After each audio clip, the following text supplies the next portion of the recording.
ትሁት መሆን ማለት የደካማ ስብዕና መገለጫ አይደለም።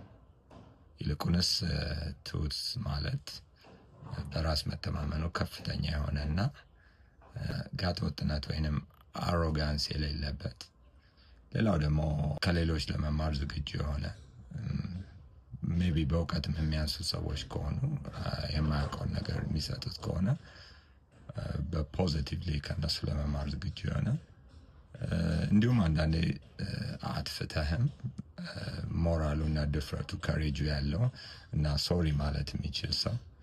ሌላው ሪስፔክት ማድረግ፣ ሰዎችን ማክበር፣ በተለያየ የህይወት ከፍታና ዝቅታ ላይ ቢሆኑ ሀብታም፣ ደሃ፣ ወጣት፣ ልጅ፣ ትልቅ ሰው ቢሆንም እኩል የሆነ ክብር መስጠት ያን ደግሞ ዋናው የአንዱ ሃምብልነስ መገለጫ ነው። ከዚህ በተጨማሪ ደግሞ እንደ ክርስትና ትህትናን በደንብ ያስተማረን ደንበኛ የትህትና አስተማሪ ጌታችን መድኃኒታችን ኢየሱስ ክርስቶስ ነው። እሱም